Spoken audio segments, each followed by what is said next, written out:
Hi guys, welcome back to my second video of the day. Who am I today? I'm coming like this.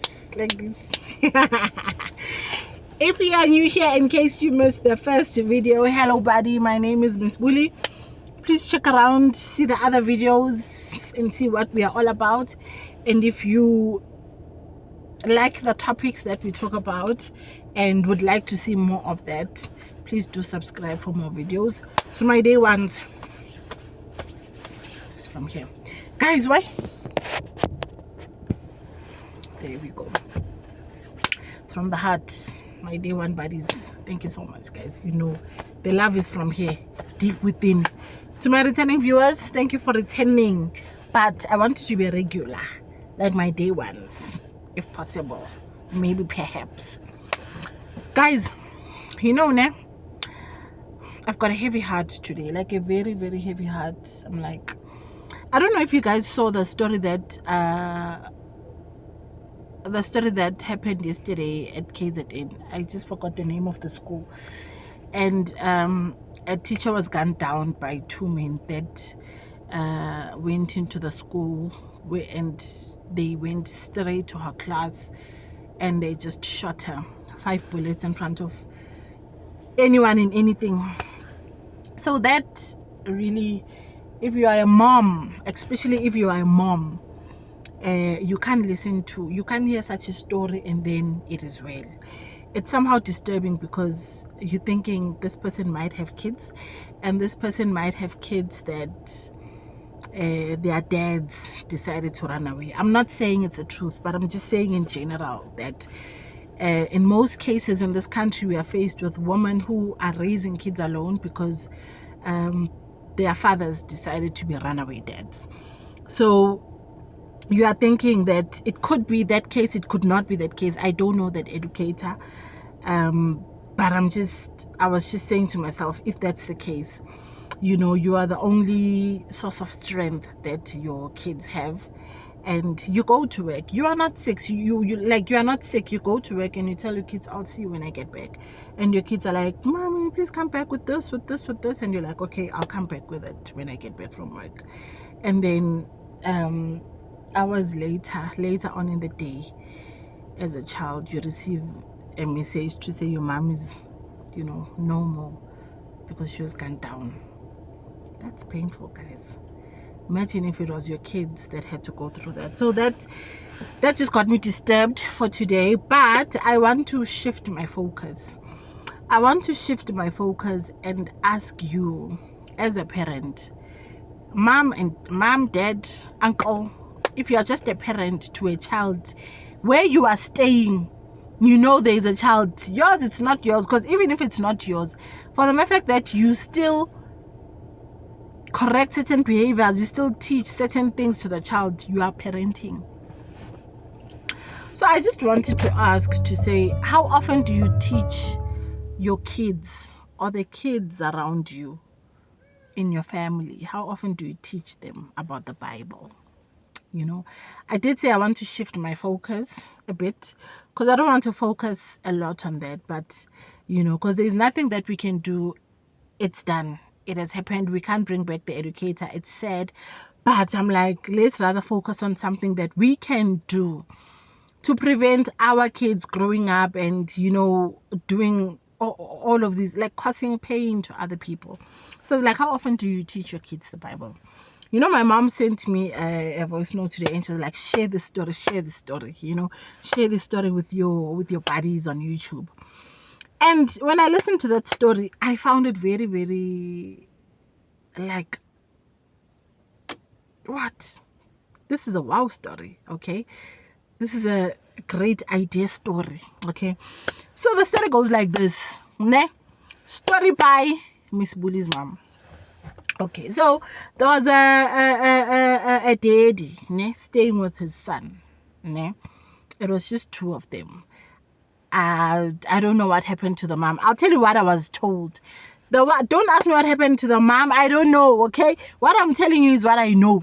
So the dad was staying with the child, right? So the dad was self-employed. He was a businessman. And every Sunday, the dad would go to church with the son.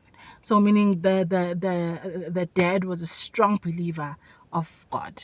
Okay, he was a strong believer of Christ, reading the Bible, self-employed. He just lived that life of, I'm raising my son and I'm going to work and I'm going to church. So there was this time where he decided to say, you know what, I want to teach my son about the Bible, but I need a way, to do it.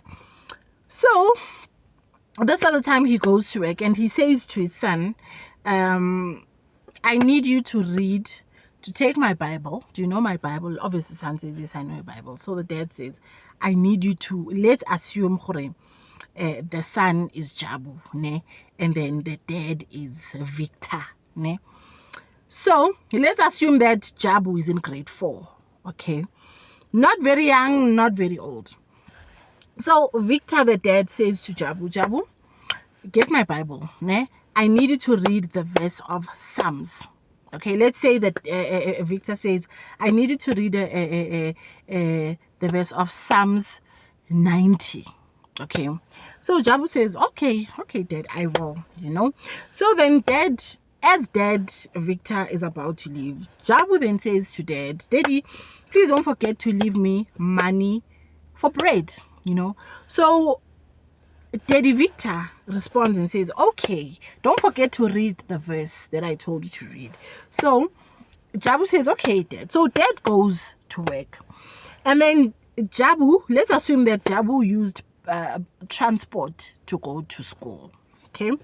So now when Daddy Victor leaves, he leaves when Jabu's already ready, okay, for school, waiting for transport. So now Jabu goes to school and Jabu gets back from school. Then Jabu goes to where Daddy Victor would normally leave the money for bread. And he doesn't find the money for bread. So he stayed like that, starving like that, because he couldn't find the money for bread. So when Daddy Victor gets back from work, Jabu says, Daddy, I told you to leave money for bread, but you didn't leave the money, you see. So dad asks him, Jabu, did you read the verse I said you must read? So Jabu lies and says, yes, I did read the verse. So the dad is like, Daddy Victor is like, what is the verse saying? Jabu couldn't answer. So dad says to Jabu, Jabu, go and fetch the Bible. Jabu goes and fetches the Bible and he gets back. Then dad is like, I don't want to hold the Bible. I want you to do it. Open the Psalms, the verse of Psalms, and then go to Psalms 90. Jabu does that. Boom! Money for bread is inside the page. Psalms 90. There's the money for bread. So dad is like, so Jabu, you didn't read the Bible. Like I said, you must read Psalms. Then Jabu admitted to say, okay, yes, I didn't read the Bible. Okay. So dad says, you must read the Bible. So this one day, daddy tells Jabu to say, Jabu, I'm sorry guys, I don't know what happened there. So this other day, many days after this bread day, but Daddy Victor is always preaching to Jabu to say, your Bible. So this other day, Daddy leaves for work and he tells Jabu to say, Jabu, don't forget, whatever that you need, it's in the Bible. Just read the Bible. Okay. Jabu says, okay. Unfortunately, that day, Dad doesn't come back. When Jabu gets back from school, he's minding his own business, doing whatever chores he has to do, washing his socks, he's going to eat, he's doing whatever that he's doing. There comes a knock. When he opens the door, he finds that it's the police. Okay, he opens the door, the police come and they wonder, okay, so we're finding this boy and this boy is alone in this house, and they come in and they say, hi, who are you? In that questioning of thing. How are you related to, Daddy Victor in. And the boy responds, and they ask the boy, is there any elder in the house? And the boy says, no, I just stay with my dad. So the paramedics are then the police are then asking, can we get, do you have any of your family's contact details, can we get a hold of them? So Jabu then says, no, I just know of my aunt who doesn't live far from where we live. So the police then say to Jabu, okay, do you mind taking us to your aunt? So they go to the aunt. Jabu shows them to the aunt. So when they got to the aunt, then they revealed the Victor is no more. He was involved in a car accident, so he is no more. Sharp. So now, okay, so now it's the aunt who has to do all these things, getting other family members, the proper people to handle all of this, those funeral arrangements, that's where you start. So okay, fine. And now has to now alternate between looking after Jabu and then also her home. Okay, so okay, the funeral happens and then it's done and then it's back to normal. I get it, as always, after the funeral it's back to normal. So now Jabu is back at his home with his father. Okay, and then the aunt stays where he stays, but now the aunt alternates, in the afternoons the aunt is at the house and then he comes the side in the like maybe 6 before it gets dark to stay with Jabu, sleep with him, prepare him in the morning for school, and then back to her house, and then that thing. So Jabu he now needs to be a strong little boy for himself because now he has no one. Okay, so Jabu had a friend, right? So Jabu had a friend. So this one day Jabu goes to the friend's house. No. Jabu doesn't go to the friend's house. The mother of Jabu's friend asks the friend, let's say the friend is Lucky. Lucky's mom says to Lucky, where's your friend Jabu? After his dad passed on, I haven't been seeing too much of him. So Lucky say, he's around, mom, So mom is saying, no, you know what? I needed to go and call Jabu, because now apparently the Jabu was now like kind of having difficulties. Now yes, auntie was looking after him, but there was that gap to say, no, but Jabu, your dad was working well, he was fine, and now that he's passed on, definitely he should have left something for you. But it's like it was the opposite. People in the community saw the opposite. So the mom was concerned, like his mom was concerned, to say, no, call Jabu, and it was a Saturday. Auntie was not there, she was at her house. It's afternoon. Auntie afternoon is not in the house. Auntie is in her own house. So Lucky goes and he calls Jabu. So Jabu comes in. So Lucky's mom asks Jabu, are you fine? Have you eaten? And he starts giving him food. And he starts talking to him to say, Lucky, did your dad leave anything for you? So Jabu is like, no, he didn't leave anything for me, So the mom is like, but Jabu, your dad was working quite well. Your dad was a businessman. He was doing well. How come he didn't leave anything for you? Because you can't be living like this, Then Jabu is like, I don't know, but my dad didn't leave anything. So, okay, Lucky's mom then,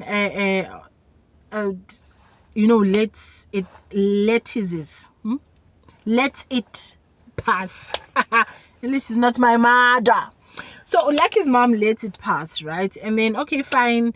Jabu finishes his food and now he's seeing his friend and now they are just playful. So they go and play outside and then they eventually go to Jabu's place, So Jabu, because he's a young boy, he misses his dad. He's still grieving, but he doesn't know how to say, I'm grieving, He shows Lucky everything that reminds him of his dad.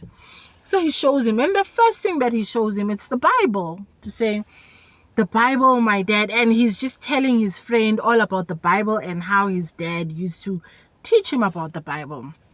So now they open the Bible like mischievously, like they are kids, and then Psalms, and now he's remembering the verses that his dad used to say, read this verse, read this verse. So as they open the Bible, boom, an envelope. So Jabu's like, envelope, and then Jabu's like, look what I found to Lucky, and then Lucky's like, what's that? Open it. So Jabu opens the envelope. After opening the envelope, he sees it's written wheel, So he says, it's a wheel, So Jabu's like, let's go and show your mom that I found this. Because my dad used to leave things in the Bible, So let's go and show her. So they run to Lucky's house to show Lucky's mom what they found in the Bible. When Lucky's mom read the will, millions and millions that dad left for Jabu. For Jabu.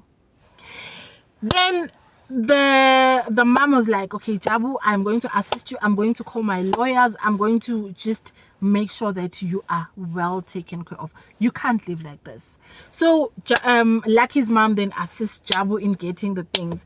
So the conclusion of the story is that Jabu ended up being fine. He was well taken care of. He finished school. He went to university. He ended up being an independent man who now knew that if I need comfort or if I need anything, I run to my Bible, because that's where I used to get these, nice things in the Bible. That's where I used to get all these nice things in the Bible. So I was suggesting that maybe let's teach our kids like that. Leave all these nice things in the Bible. Give them instruction. Read this verse, especially. Guys, I'm so sorry. Just to finish off my video, I'm walking to the taxi. Just to finish off my video, I was saying, let us normalize putting, nice stuff inside the Bible. Especially if your kids are, grade 4, they can read. Put stuff in the Bible. Tell them which verse to read. Because eventually they will know that they'll go to this verse and this is what they'll get something from it. And eventually when they grow up, they will know. They will rely on the Bible. The Bible will be the first thing that gives them comfort. Even during your absence, they will know if there's one thing that still connects myself to my parent, is the Bible. So they won't need diaries, because now they will be so attached to the Bible to a point where they will start reading the Bible without expecting to find anything. They'll even, like in your absence, they'll even read the verses you used to say they must read, because that's the way they'll be connecting with you during your absence. So for now, let's make it fun, put some money in the Bible. Tell them which verse to read. When they ask what money is this, you tell them, buy yourself McDonald's, buy yourself this, buy yourself that, until they get into the feel of reading the Bible. And I think eventually, once they're in that feel, if more people start reading the Bible, then we'll have less people growing up bitter. We'll have less people doing things that are against God's will. I don't know, this is just a suggestion, but I've got 2 toddlers. As soon as they grow up, I'm really starting with this Bible thing. And yeah, if there's one thing I want if there's one thing I want to connect me and my kids even during my absence, it's the Bible. This is really a nice story. Okay, I'm closing the vlog here. Thank you for watching the video till the end. I'll see you tomorrow. What am I doing?